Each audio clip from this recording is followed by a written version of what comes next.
যাদের উপরে হজ ফরজ হয়েছে তারা হজ না করে মারা গেলে আল্লাহ রসুল বলেন যে আমি তাকে শাফাত করব না, সে ইহুদি হয়ে মারা গেল না নাসার হয়ে মারা গেল, তাও আমি দেখবো না। খুব কঠিন কথা। ওয়ালিল্লাহি আলান নাসি হিজ্জুল বাইতি মান ইসতাতা সাবিলা। আল্লাহর উদ্দেশ্যে মানুষের উপরে বাইতুল্লাহর উদ্দেশ্যে দৃঢ় সংকল্প করা বা নিয়ত করা, এটা আল্লাহ তাআলা ফরজ করে দিয়েছেন। মান ইসতাতা ইলাইহি সাবিলা, যারা পথের সক্ষমতা রাখে, যাদের পথের সম্বল আসে, যাদের পথের সম্বল আসে, পথ নিরাপদ, তাদের জন্য আল্লাহ বলছেন ওই ঘরে তওয়াফ করা, হজ শব্দের অর্থ দৃঢ় সংকল্প করা যে আমি ওখানে যাব। এই হজ শব্দের অর্থই হলো দৃঢ় সংকল্প, কসদে মুসাম্মাম, দৃঢ় সংকল্প। তো এই কাকে কে যাবে? মান ইসতাতা ইলাইহি সাবিলা, যে রাস্তায় চলার মতো তার স্বাস্থ্য আছে, রাস্তা নিরাপদ আছে, যাতায়াতের খরচ আছে, এবং সে যে যত সময় হজে থাকবে এই সময় পর্যন্ত তার পরিবার পরিজন যার তার অধীনে যারা আছে তাদেরও যেন খোরাক পোশাক সে দিয়ে যেতে পারে। হজে গেছেন আর পরিবারের খাবার না, এরকম হবে না। পরিবার পরিজনের খাবার ঠিক মতো দিয়া বুঝ করে আপনার যাতায়াতের খরচ এবং পথের নিরাপত্তা, শরীরের সুস্থতা, এটা থাকলে আপনার উপরে হজ করা এতটুকু সম্ভব। এখন অনেকে বলেন যে নগদ টাকা নাই কিন্তু জমি জমা আছে। এখন এই জমি জমা যদি প্রয়োজনের অতিরিক্ত জমি জমা থাকে, নগদ টাকা না থাকলেও সে জমি জমা, অতিরিক্ত জমি জমা, তার থেকে সে টাকা বের করে সে তার হজে যাওয়া তার জন্য ফরজ। যাদের উপরে হজ ফরজ হয়েছে তারা হজ না করে মারা গেলে আল্লাহ রসুল বলেন যে আমি তাকে শাফাত করব না, সে ইহুদি হয়ে মারা গেল না নাসার হয়ে মারা গেল, তাও আমি দেখবো না। খুব কঠিন কথা, যেহেতু আল্লাহর আদেশ হজ।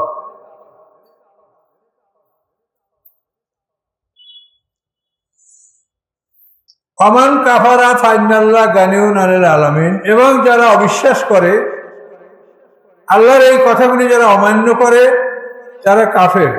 ফাইনাল্লাহ গানিউন আনিল আলামিন, নিশ্চয়ই আল্লাহ তাআলা তার সৃষ্টিকুল থেকে তিনি অমুখাপেক্ষী, তিনি সৃষ্টিকুলের মুখাপেক্ষী নন যে তোমরা তার কাবা জিয়ারত করো, তোমরা তাকে ডাকো, এতে আল্লাহর কোনো উপকার হয়, এমন কিছু না। তিনি সৃষ্টির প্রতি মুখাপেক্ষী নন, সৃষ্টিকে তিনি অমুখাপেক্ষী। ও আতিমুল হজ্জ আল উমরাতা লিল্লাহ, হজ এবং উমরা আল্লাহর উদ্দেশ্যে তোমরা পুরা করো। হজ হলো ফরজ আর উমরা হলো নফল। আমরা যেরকম ফরজ নামাজ পড়ি এবং নফল নামাজ পড়ি, নফল মানে অতিরিক্ত, সুন্নাত নফল সবই নফল। ফরজ ওয়াজিব ছাড়া সমস্ত ইবাদত হলো নফল। তো ফরজ হজ আর উমরা হলো নফল হজ।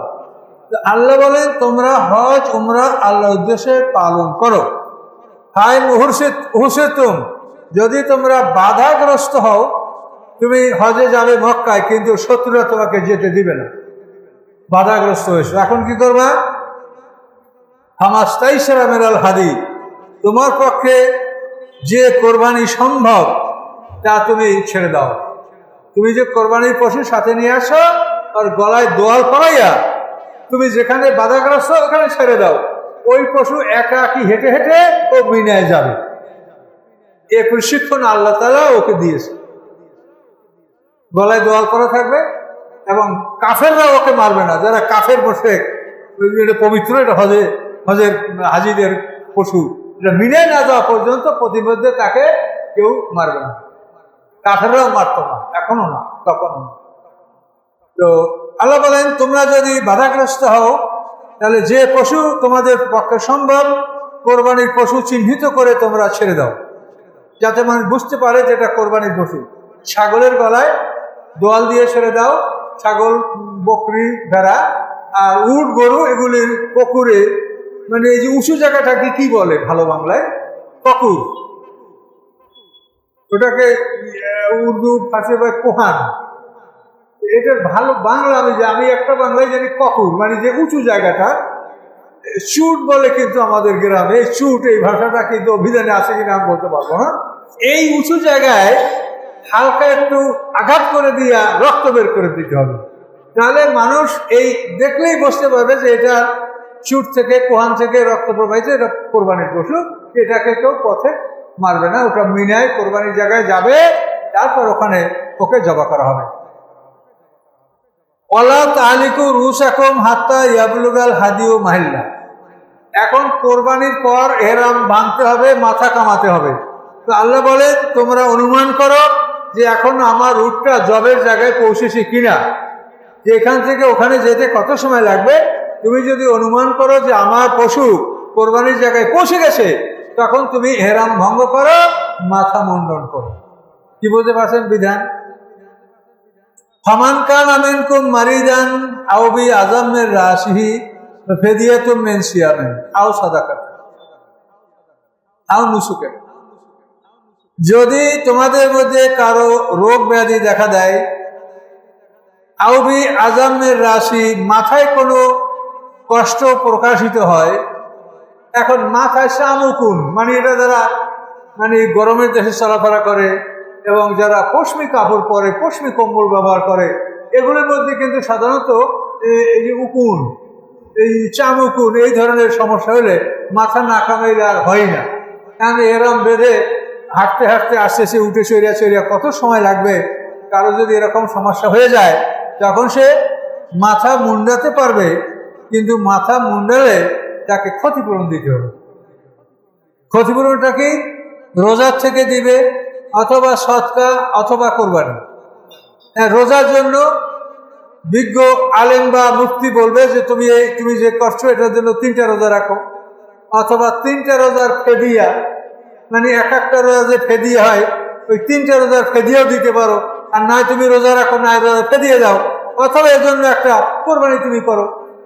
যে তুমি এহরামের মধ্যেই যে সময় তোমার এহরাম ভঙ্গ বা মাথা কামানো তোমার বিধান নাই, এই সময় যদি তোমার কষ্টের কারণে তুমি মাথা কামাও, তাহলে এই জন্য তোমাকে এই ক্ষতিপূরণ দিতে হবে। হয়তো 3টা রোজা রাখতে হবে, অথবা 3টা রোজার ফেদিয়া, যেমন এবার 75 টাকা করে 3/75, রোজা না রাখলে 3/75 এতিমকে দান করতে হবে, অথবা একটা পশু কোরবানি করতে হবে।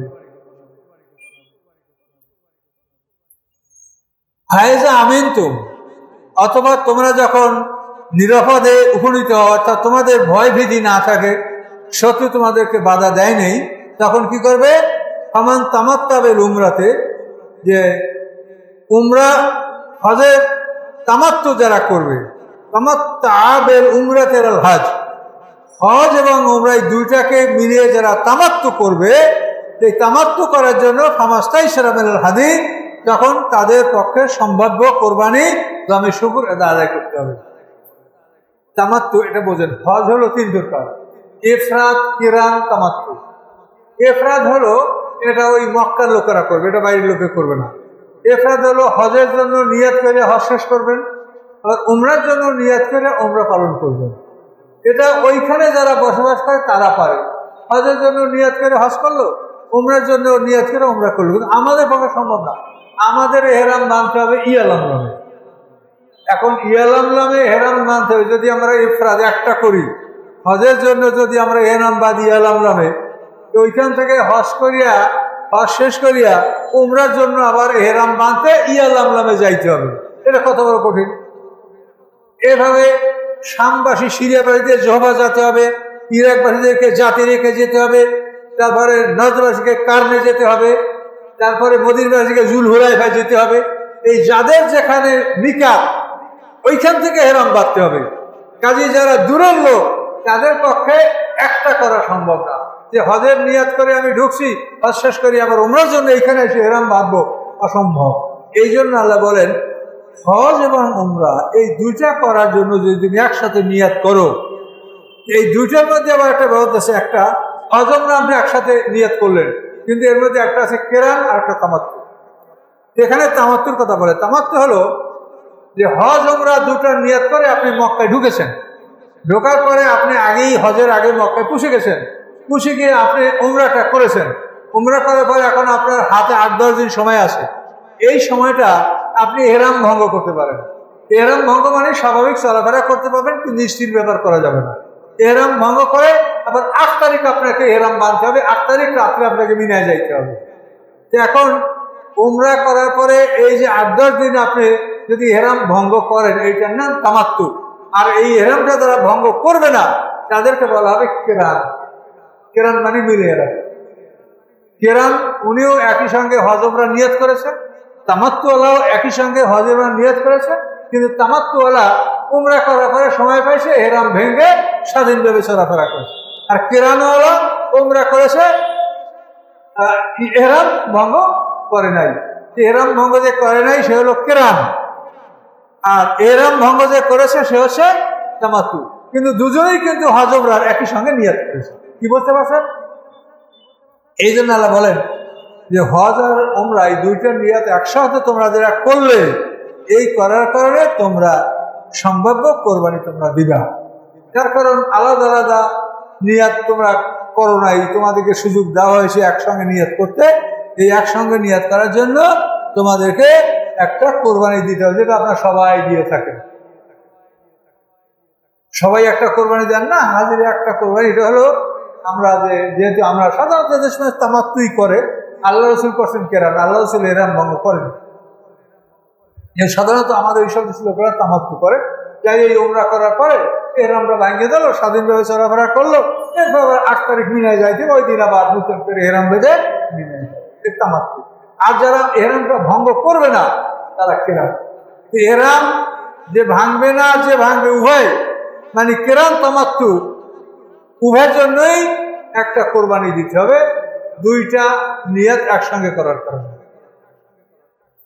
এখন যদি কোরবানির পয়সা আপনার না থাকে, আমান লামিয়াজের যে কোরবানি করার ক্ষমতা রাখে না, তা সিয়ামও সালাসাতে আইয়ামের হজ, সে 3টা রোজা রাখবে হজের মধ্যে, অর্থাৎ 9 তারিখের মধ্যে সে 3টা রোজা সম্পন্ন করবে। আর বাড়ি গিয়া বা হজ শেষ করিয়া প্রতিমধ্যে বা বাড়িতে এসে বাকি 7টা রোজা রাখবে। যদি ওই কোরবানিটা আপনি দিতে না পারেন, তাহলে আপনাকে 10টা রোজা রাখতে হবে। 3টা রাখতে হবে হজের মধ্যে, অর্থাৎ আরাফাতে দিনের পূর্বে, আর বাকি 7টা রাখতে হবে হজ সম্পূর্ণ করার পর। যেহেতু 10, 11, 12 তো রোজা রাখা হারাম, কাজে এইগুলো পার হয়ে যাওয়ার পরে বাকি 7টা রোজা, এই 10টা রোজা আপনি রাখবেন। হামান লামিয়াজে যে কোরবানি করার সামর্থ্য রাখে না, কোরবানি সংগ্রহ করতে পারে না, বা সিয়াম ও সালাসাতে আইয়াম, সে 3 দিন রোজা রাখবে ফিল হজে, হজের মৌসুমে, আর সাবাতে নেজা রাজাতুম, এবং 7টা রোজা রাখবে যখন তোমরা ফিরে আসতেছ। তেলকা আশারাতুন কামলাতুন, এই হলো পূর্ণ 10টা রোজা।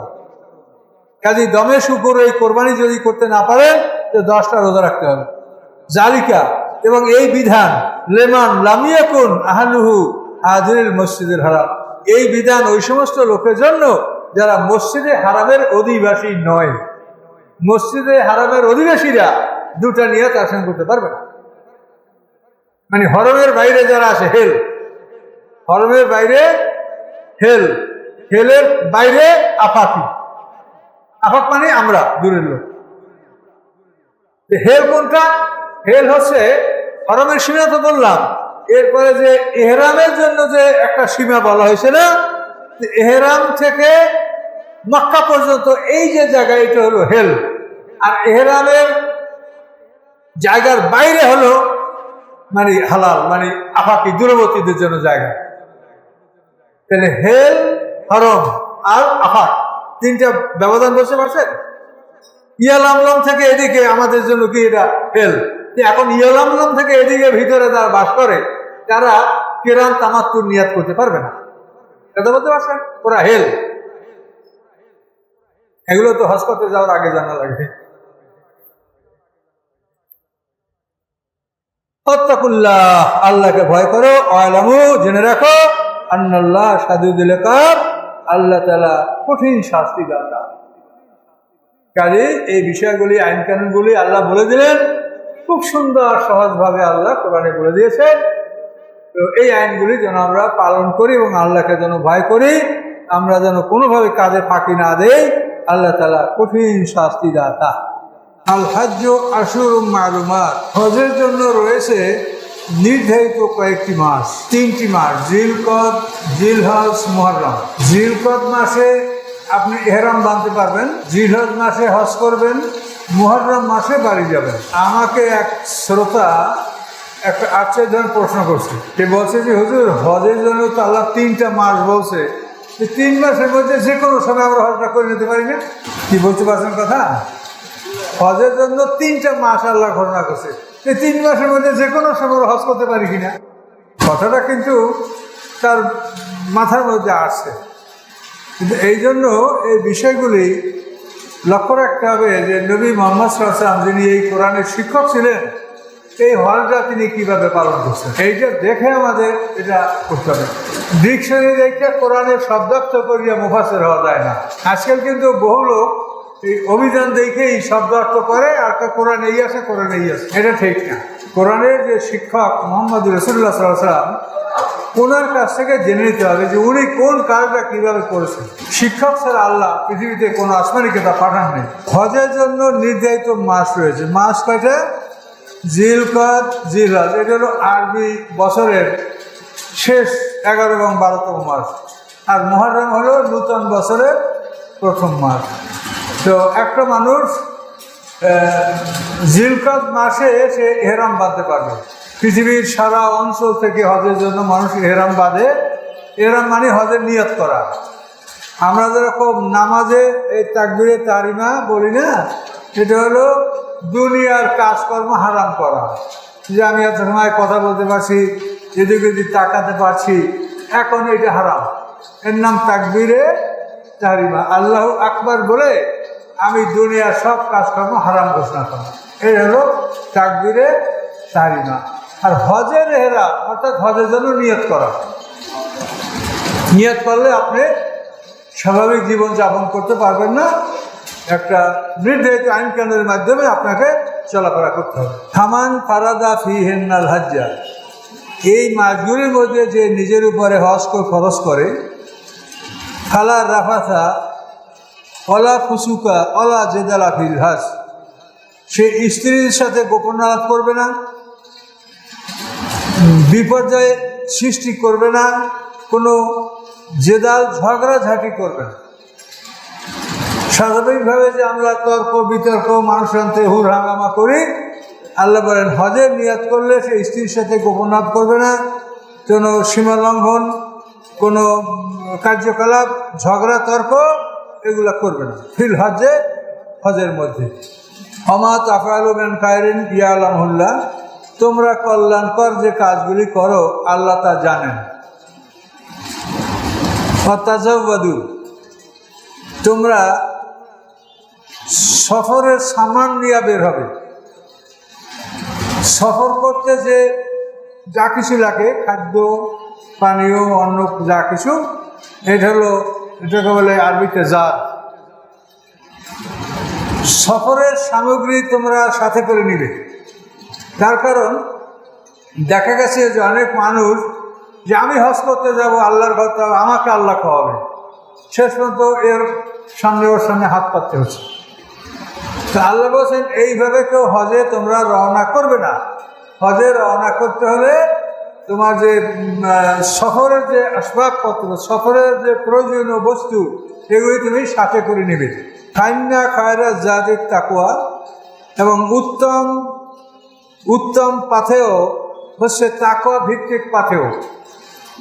অর্থাৎ তুমি যদি সম্পদশালী হও তো খুব বেশি করে মানে এমন একটা খরচ খরচা তুমি নিও না বা করো না যাতে একজন দুর্বল মানুষ মনে করে যে হায় রে আমার তো কিছু নাই। এই জন্য তুমি মধ্যম তাকওয়া ভিত্তিক মধ্যমভাবের একটা মানে সফর সামগ্রী এটা তুমি সাথে করে নিয়ে যাবে। মানে এরকম যাবে না যে আমি আল্লাহর কাজে গেছি আমাকে আল্লাহ খাওয়াবে, না, তোমার ব্যবস্থা তুমি করে নেবে। ওয়াত্তাকুনি ইয়া উলিল আলবাব, আল্লাহ বলেন আমাকে ভয় করো হে জ্ঞানীরা। অর্থাৎ আল্লাহ যা বলেছেন তাকে ভয় করো এবং তার আদেশ অনুযায়ী তোমরা কর্তব্য পালন করো, মন মতো কিছু করো না। লাইসা আলাইকুম জুনাহুন আন তাবতাগু ফাদলাম মির রাব্বিকুম, তোমাদের উপরে অপরাধ হবে না তোমরা যদি আল্লাহর কোনো অনুগ্রহ অনুসন্ধান করো হজের মাধ্যমে। আল্লাহর অনুগ্রহ অনুসন্ধান করা, আরব দেশে কী জিনিসের অভাব, আপনি বাংলাদেশ থেকে এটা কিছু নিয়ে গেলেন, আপনি কোনো ব্যবসার পণ্য মনে করেন এখান থেকে বাংলাদেশে আপনি একবার টুপি নিয়ে গেলেন, বা এই ধরনের কোন জিনিসে ওখানে অভাব আছে, এরকম একটা জিনিস যেমন পান ও দেশে হয় না, এরকম কোনো পণ্য যদি আপনি নিয়ে যান কোনো ব্যবসা বাণিজ্যের উদ্দেশ্যে, তা আপনি নিতে পারেন, তাতে আপনার হজের ক্ষতি হবে না। কিন্তু আপনার দিলের নিয়ত কি ব্যবসা করা না হজ করা, সেটা তো আল্লাহ জানে। আপনি কি ব্যবসা করতে যাচ্ছেন না হজ করতে যাচ্ছেন? আল্লাহ আপনাকে সুযোগ দিছে যে হজের মৌসুমেও তুমি যদি কিছু আল্লাহর অনুগ্রহ অনুসন্ধান করো, অর্থাৎ তুমি যদি হালকা কিছু ব্যবসা বাণিজ্য ওই পাকে করো, তো করে নিতে পারো। তুমি 100 পিস মেশক নিয়ে যাও যদি তোমার কাছে থাকে, ওখানে বেচবে। এভাবে তুমি কিছু পণ্য নিয়ে গেলে সেটা ওখানে বিক্রি করলে তোমারও চলাফেরা হলো, ওখানের মানুষেরও সুযোগ সুবিধা হলো। ব্যবসা বাণিজ্য তো উভয়েরই উপকার, যারা বিক্রি করে তার উপকার, যারা খরিদ করে তাদের উপকার। এই জন্য আল্লাহ বলছেন যে হজের মধ্যে তোমরা আল্লাহর অনুগ্রহ অনুসন্ধান করতে পারো, এতে তোমাদের জন্য গুনাহ হবে না। ফায়দা আফাত্তুম মিন আরাফাত, অথবা যখন তোমরা আরাফাত থেকে বের হও, ফাযকুরুল্লাহ ইনদাল মাশারিল হারাম, তখন মাশারে হারামের পাহাড়ের কাছে তোমরা আল্লাহকে স্মরণ করবে। 9 তারিখে আপনি আরাফাতে অবস্থান করবেন। মসজিদের নামিরায় হজের আমিরে হজ তিনি খুতবা দিবেন, এবং ওখানে জোহর আসর একসঙ্গে আদায় করা হবে জোহরের সময়। এই জোহর আদায় করে আপনারা গুনাহ মাফ করার জন্য কান্নাকাটি দোয়া মোনাজাতে লিপ্ত থাকবেন। সূর্য অস্ত গেলে আরাফাত থেকে সব বের হয়ে পারবেন। সূর্য অস্তের আগে কেউ বের হবে না, কিন্তু মাগরিব পড়বে না। সূর্য অস্তের সময় বের হবে, বের হয়ে এই যে মাশারে হারাম, এটা মুজদালিফা পাহাড়টা, ওইখানে গিয়া জামাতের সহিত ঈশান নামাজের সাথে মাগরিব এশা, এটাকে জামায় তাকির, এটা ওখানে আদায় করবে। তো ঈশান নামাজ আর মাগরিব আদায়ের সময় এক একামতই যথেষ্ট মনে করছেন, আর যে জোহর আসর এ সময় আলাদা একামাতের জন্য আল্লাহ রাসূল আলাদা একামত দিন জোহর আসর। যেহেতু জোহরের সময় আসর পড়া হয়েছে, জোহরের আসর রক্ত হয় নাই, এই জন্য এইটা একটু ব্যবধান রাখা হয়েছে। আর ওখানে যেহেতু অক্ত পার হয়ে যাওয়ার পরে মাগরিব আপনি পড়ছেন, অক্ত না হলে নামাজ ফরজ হয় না। এই জন্য এই দুইটা জায়গা পৃথিবীতে যে আসর রক্ত হয় নাই, তারপর আপনারা আসর পড়তে পারছেন, এটা শুধু আরাফাতেই, এটা কিন্তু পৃথিবীর অন্য কোথাও হবে না। অবশ্য অনেক হাদিসে আছে যে এরকম আল্লাহ রাসূল সফরে তিনি জোহরের সময় আসর নামাজ পড়েছেন, এটা এরকম হাদিস পাওয়া যায়। কিন্তু ফিকহের ইমামরা বলেছেন যে না, এটা যুক্তিসঙ্গত নয়। তার কারণ ওয়াক্ত হইলে নামাজ ফরজ হবে, ফরজ না হইলে আপনি কি পড়বেন? আপনি মাগরিব হয়েছে, নামাজ ফরজ হলো, যদি না পড়তে পারেন এশার সময় কাজা করবেন, কিন্তু মাগরিবের আগে তো আপনি মাগরিব পড়ে নিতে পারবেন। নামাজের ওয়াক্ত না হলে নামাজ ফরজ হয় না। এই জন্য ইমামদের মতামত যে ওটা একটা বিশেষ স্পেশাল ব্যাপার হজের মৌসুম, এছাড়া কোথাও ওয়াক্তের আগে নামাজ পড়া যাবে না। মাশারে হারাম পাহাড়টা এটা মুজদালিফা, ওখানে সবাই যাবে, এবং আমির হজ তিনি ওখানে জামাতের সাথে আদায় করবেন। আর যারা জামাতে আদায় করবেন না নামাজ, তারা কিন্তু এরকম জোহর আসর মাগরিব একাত্র করতে পারবেন না। ওয়াজকুরুহু কামা হাদাকুম, আল্লাহ বলেন তোমরা আল্লাহকে স্মরণ করো যেভাবে আল্লাহ তোমাদেরকে পথ নির্দেশ দিয়েছেন, যেভাবে বর্ণনা দিয়েছেন সেভাবে তোমরা আল্লাহকে স্মরণ করো। ওয়ান কুনতুম মিন ক্বাবলি লামিনাদ দাল্লিন, এবং নিশ্চয়ই ইতিপূর্বে তোমরা ছিলে ভ্রষ্টদের অন্তর্ভুক্ত, তোমরা এগুলি জানতে না। সুম্মা আফিদু মিন হাইসু আফাদান নাস, অথবা তোমরা ফিরে আসো ওখান থেকে যেখান থেকে অন্য লোকেরা ফিরে আসে। মক্কার সম্ভ্রান্ত কুরাইশরা তারা আরাফাতে যাইতো না, মুজদালিফাতে ঘুরে আসতো, যে আমরা সম্ভ্রান্ত, আমাদের ওখান পর্যন্ত যেতে হবে না। এইটা আল্লাহ তাআলা নিষেধ করে দিলেন যে অন্য সকল লোকেরা যেখান থেকে ঘুরে আসে তোমরাও সেখান থেকে ঘুরে আসো। অর্থাৎ তোমরা সম্ভ্রান্তরাও, আহমাসি যাদেরকে ওরা নিজেরা বলতো আহমাসি, তো আল্লাহ বলছেন তোমরা সবাই আরাফাত থেকে ঘুরে আসবে। আরাফাতে 9 তারিখে আরাফাতে অবস্থান করা ফরজ, অন্তত 1 ঘন্টার জন্য হলেও আরাফাতে অবস্থান করতে হবে 9 তারিখ, জিলহজ মাসের 9 তারিখ, তা নইলে আপনার হজ আদায় হবে, এটা ফরজ। আস্তাগফিরুল্লাহ, এবং তোমরা আল্লাহর কাছে ক্ষমা প্রার্থনা করো। ইন্নাল্লাহ গফুরুর রহিম, নিশ্চয়ই আল্লাহ তাআলা ক্ষমাশীল দয়াবান। ফায়দা কাদাইতুম মানাসিকাকুম, অথবা যখন তোমরা হজের বিধানগুলি পালন করলে ফাজকুরুল্লাহ কা যিকরিকুম আবাউকুম, তোমরা স্মরণ করো আল্লাহকে যেরকম তোমরা স্মরণ করো তোমাদের বাপদাদাকে। এখানে এই আয়াতের অনেক তাফসীর করা হয়েছে যে ছোটবেলায় বাচ্চারা বাবাকে খুব ডাকে, তো তোমরা ছোটবেলায় যেরকম বাবা বাবা করে আব্বা আব্বা করে ডাকতে, তো হজ শেষ করার পর ওইরকম আল্লাহকে ওইরকম ঘন ঘন বারবার ডাকো। অথবা তোমাদের হজের শেষে তোমরা যেরকম পূর্বপুরুষদের গৌরব অহংকার এগুলি নিয়ে তোমরা বাক বিতানটা করতে, কবিতা আবৃত্তি করতে, পূর্বপুরুষদের স্মরণ, আমার বাপ কে কি করছে, আমার বংশে দেখেন আমার বাড়ির সামনে এতগুলা কবর, মানে আমাদের বংশের লোক সব বীর ছিল, তারা যুদ্ধ করে এরকম মারা গেছে, কবর গুনে দেখেন, এরকম বিভিন্ন বিষয়ে অহংকার, আমার বাবা এই করছে দাদা এই করছে। হজের শেষে ওকাজ বাজারে এরা এভাবে প্রতিযোগিতামূলক কথাবার্তা, কবিতা, গল্প এগুলো তারা বলতো। তো আল্লাহ বলছেন যেভাবে তোমরা তোমাদের বাপদাদাকে স্মরণ করতে, তার পরিবর্তে এখন ওইভাবে আল্লাহকে স্মরণ করবে। আসাদ জিকির, অথবা তার সাথে আরো কঠিনভাবে আল্লাহকে স্মরণ করো। ফামিনান নাসি মাইয়াকুলু রব্বানা আতিনা ফিদ দুনিয়া, মানুষের মধ্যে এমন মানুষ আছে যারা বলে হে আল্লাহ আমাদেরকে দুনিয়াতে দেন। রব্বানা আজ্জিলনা কিত্তানা ক্বাবলা ইয়াউমিল হিসাব, কাফেররা বলছে যে আমাদের পরকালে যা আমরা পাবো এখানে দিয়ে দেন আল্লাহ, আমাদের পরকাল লাগবে না। মানে অবুঝ ছাড়া এরকম কথা কেউ বলে, নির্বোধ ছাড়া এরকম কথা কেউ বলে, যেখানে একটা দিন 1000 বছরের সমান, তোমার এই দুনিয়ায় কি দিবে, দিলে তুমি কি ভোগ করতে পারবা? আল্লাহ দেবে কেন? তুমি যা কামাই করছো তাই তো ভোগ করতে পারছো না, এর আগে তোমার বিদায় ঘন্টা বাজতেছে। কিন্তু এখানে কি হবে? এখানে তো দিলেও আপনি ভোগ করতে পারবেন না, সময় নাই, কাজের এসে ডাক দিলেই বাস রেডি যাইতে হবে। তো মানুষের মধ্যে এমন মানুষ আছে যারা বলে হে আল্লাহ আমাদেরকে দুনিয়াতে দিন। অমা লাহু ফিল আখিরাতি মিন খালাক, আল্লাহ বলেন পরকালে তার কোনো অংশ নাই, পরকালে সে কিছু পাবে না। মানে এই লোকটা পরকাল বিশ্বাস করে না, তো কী করে পাবে?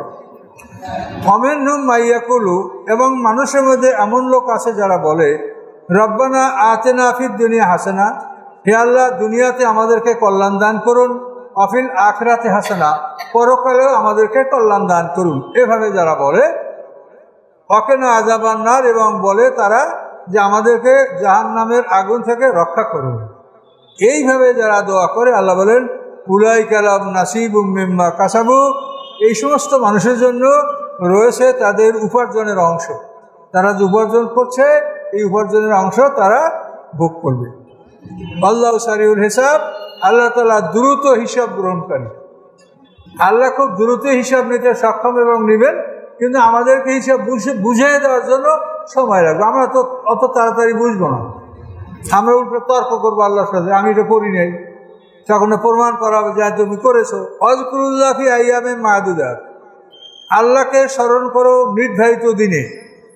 নির্ধারিত দিন হচ্ছে আপনি 8 তারিখে আরাফাতে অবস্থান করলেন, 9 তারিখের রাত্রটা মুজদালিফায় কাটাবেন, মুজদালিফায় অন্ধকার থাকতে ফজর নামাজ পড়ে ওখান থেকে আপনি 10 তারিখে মিনায় পৌঁছে যাবেন। মিনায় পৌঁছে দিয়ে বড় শয়তানকে আপনি 7টা পাথর মারবেন। এই পাথর মেরে ওখান থেকে আপনি মক্কায় চলে যেয়ে আপনি কাবাগর তওয়াফ করবেন। আর এই প্রতিমধ্যে আপনি কোরবানি করতে পারেন। আপনি কোরবানি যদি নিজে করেন অথবা আপনার দায়িত্বে যারা থাকবে, এই 10 তারিখের পরে মিনায় পাথর মারার পরে আপনি কোরবানি করতে পারেন। কোরবানি আপনি করেন বা আপনার পক্ষ থেকে করবে, এরপরে আপনি কাবাগর তওয়াফ করবেন। এটা হলো ফরজ তওয়াফ। 10, 11, 12 এই 3 দিনের মধ্যে কাবাগর তওয়াফ করা, এটা হলো ফরজ তওয়াফ।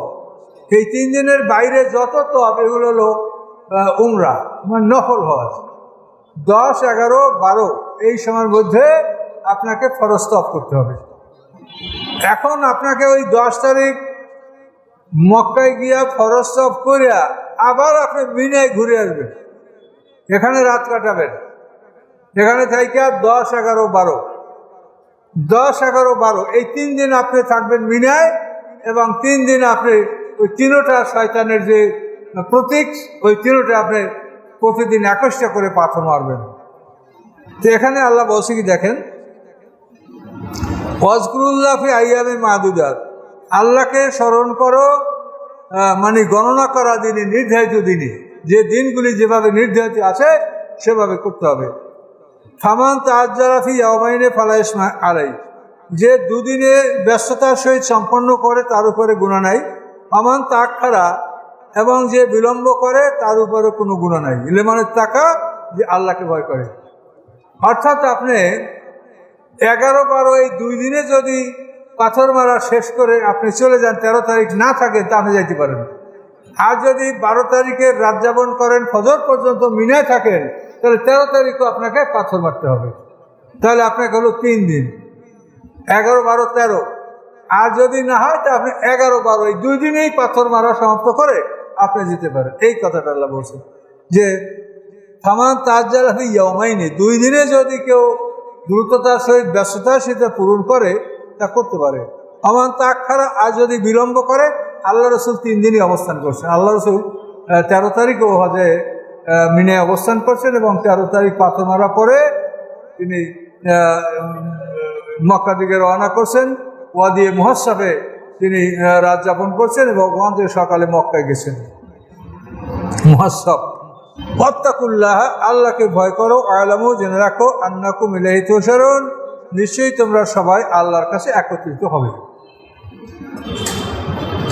ওয়ামিনান নাসি মান ইউজিবুকা কাওলুহু ফিল হায়াতিদ দুনিয়া, মানুষের মধ্যে এমন মানুষ রয়েছে যে দুনিয়ার জীবনে তার কথা শুনলে আপনি খুশি হয়ে যাবেন, খুব ভালো কথা বলে। ওয়াশহাদুল্লাহ আলা মা কালবিহি, এবং সে তার অন্তরে ঈমান আছে, এ ব্যাপারে আল্লাহকে সাক্ষী রেখে কসম করে বলে যে আমি মোমেন, আমার অন্তরে ঈমান আছে। আল্লাহ বলেন ওহু আলাদ্দুল হিসাব, ওই লোকটা কঠিন ঝগড়ালু, কঠিন ঝগড়ালু। ওই রকম তর্ক বিতর্ক করে, ঝগড়া করে, মানুষকে মুখে খুশি করে, কিন্তু ও ভালো না। এই আখনাস ইবনে শুরাইক নামক এই মুনাফিক সম্পর্কে এই আয়াত আল্লাহ নাযিল করেছেন। আল্লাহ রাসূলের কাছে খুব মিষ্টি মিষ্টি কথা বলতো, কিন্তু পরে সে নানা রকম বিপর্যয় সৃষ্টি করা এটা করত এবং এই ধরনের অনার সৃষ্টি করে বেড়াতো। তার স্বভাব আল্লাহ বলছে ফাইজা তাওয়াল্লা সাফিল আউদে লিয়াফসিদা ফিহা, যখন সে আল্লাহ রসুলের মজলিস ত্যাগ করে তখন কি করে, সাফিল আউদে লিয়াফসিদা ফিহা, তখন পৃথিবীতে সে বিপর্যয় সৃষ্টি করার চেষ্টা করে। ওহিলেকাল হারসা ও নাসলা, সে মানুষের ক্ষেত খামার বিনষ্ট করে, গাছ কাটে ফেলে। নাসলা, নাসলা মানে পশু, পশু হত্যা করে। হ্যাঁ, অমুকের পশু মারো, এটাকে অমুকের খাদ্য, এই ক্ষেতটাকে নষ্ট করো। এইভাবে সে বিপর্যয় সৃষ্টি করে আল্লাহ রসুলের দরবার বের হয়ে এগুলো করে করে সে নিজ গৃহে যায়।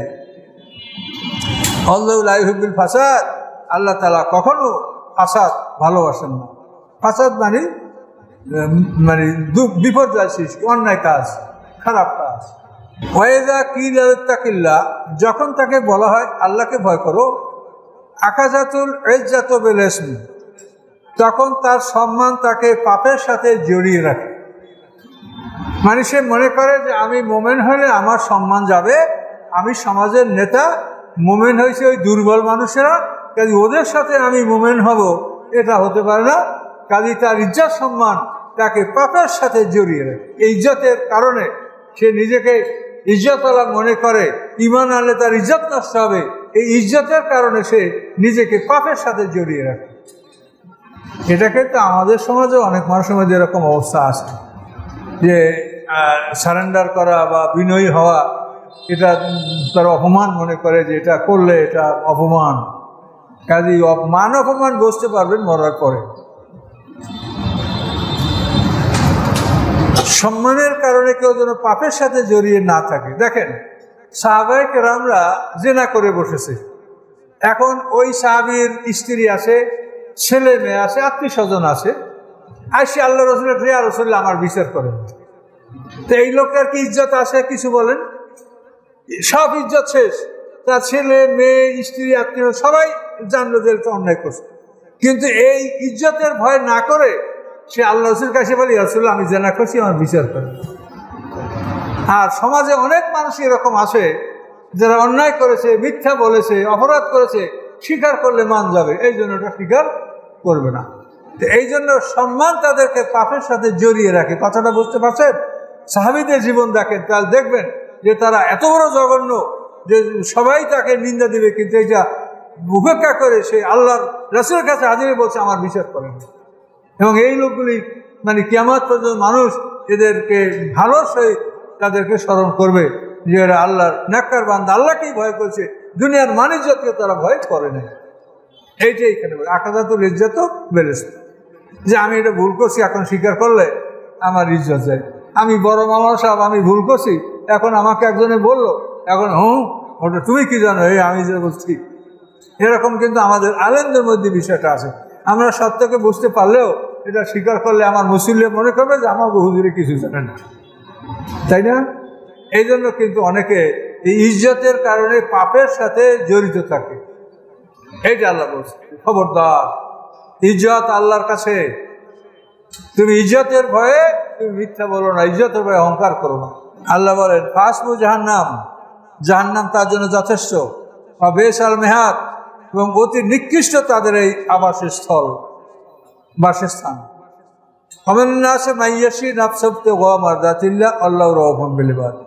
মানুষের মধ্যে এমন মানুষ আছে যারা নিজের জীবনকে বিক্রি করে আল্লাহ সন্তুষ্টির জন্য, আল্লাহ সন্তুষ্টি লাভের জন্য নিজের জীবন বিসর্জন দেয়। আল্লাহ রাউফুম বিল ইবাদ, আল্লাহ তাআলা তার বান্দাদের প্রতি অতি দয়ালু। এটা হচ্ছে একজন সাহাবী, তার নাম হচ্ছে সুহাইব রুমি। এই সাহাবী যখন হিজরত করবে, এ অনেক সম্পদশালী লোক ছিল, তো সম্পদ নিয়ে তো হিজরত করা সম্ভব না, তো সম্পদ মক্কাতে লুকিয়ে রেখে হালকা সামান নিয়ে রওনা করছে। মুশরিকরা তাকে জড়াই ধরছে যে তোমাকে যাইতে দেব না, তুমি আমাদের মধ্যে একদিন ছিলে, তুমি আমাদের মধ্যে আসছিলে গরিব, তুমি সম্পদশালী হয়েছো, আমরা তোমাকে যেতে দেব না।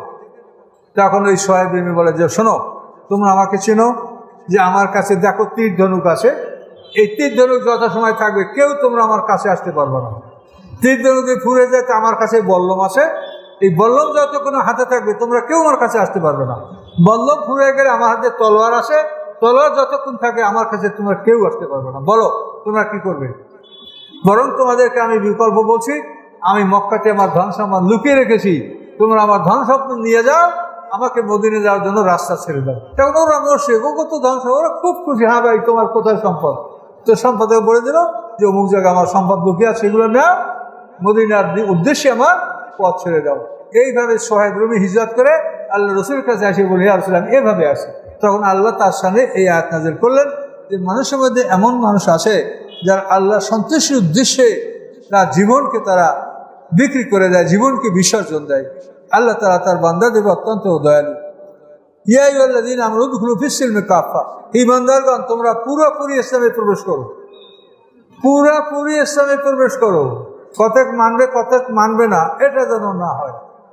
ফলা তাত্ত্বিক খুতুওয়াতিশ শয়তান, শয়তানের পায়ে পায়ে হেঁটো না, শয়তানের পদাঙ্ক অনুসরণ করো না। অর্থাৎ ইসলামের বাইরে আপনি যা করবেন এটাই শয়তানের পায়ে পায়ে হাঁটা। ইসলামের বাইরে আপনার বেচা কিনা, অর্থনীতি, সমাজ ব্যবস্থা, চলাফেরা, পোশাক ব্যবহার করা, মানে ইসলামের বাইরে যেটা করবেন ওইটাই শয়তানের পদাঙ্ক অনুসরণ করা। ইন্নাহু লাকুম আদুউম মুবিন, শয়তান তোমাদের প্রকাশ্য শত্রু। এখানকার সারনজুল আছে, আব্দুল্লাহ ইবনে সালাম ইহুদিদের খুব বড় আলেম ছিলেন। তো উনি ইসলাম গ্রহণ করার পরে উটের গোশত খাওয়াটা অপছন্দ করতেন, যেহেতু ইয়াকুব আলাইহিস সালাম উটের গোশত খাইতেন না, ইহুদিরা তো ইয়াকুব আলাইহিস সালাম তাদের খুব উটের গোশত, উটের দুধ খাইতেন না।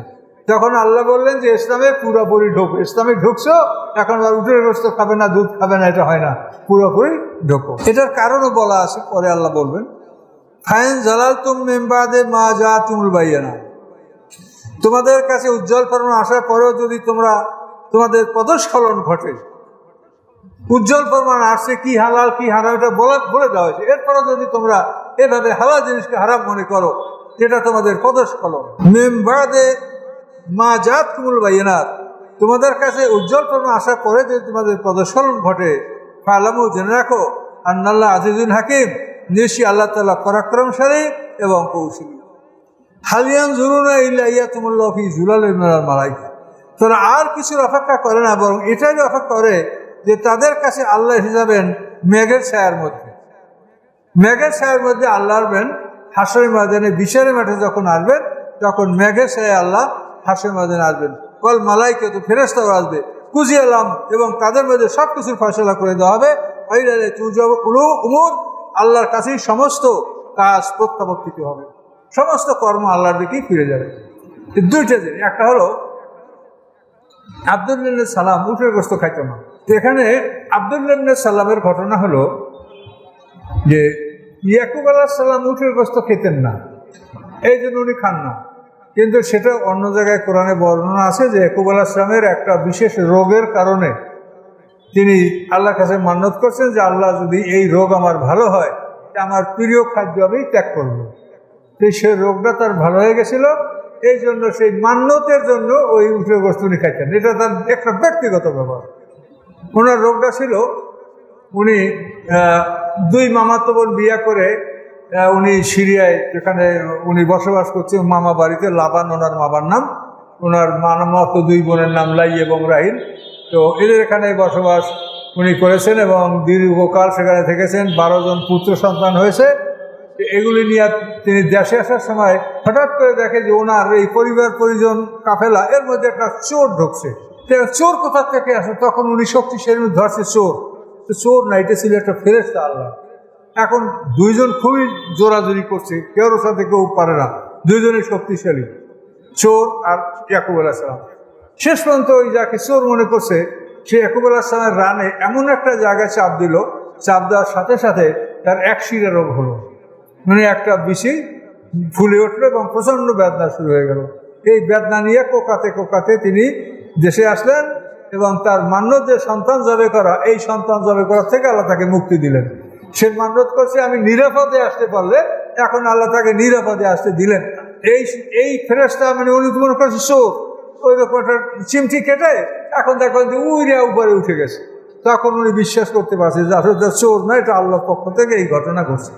তো এই জন্য আল্লাহ বলেন যে ইয়াকুব আলাইহিস সালাম এই রোগ থেকে মুক্তি পাওয়ার জন্য আল্লাহর কাছে মান্যত করছিলেন যে আমাকে যদি আল্লাহ সুস্থ করে, রোগ মুক্ত করে, তাহলে আমি উটের গোশত, উটের দুধ খাবো না। এটা তার একটা ব্যক্তিগত ব্যাপার। এটা বনি ইসরাঈলের উটের গোশত হারাম ছিল না, এটা আব্দুল্লাহ ইবনে সালামকে এখানে বলে দেওয়া হয়েছে।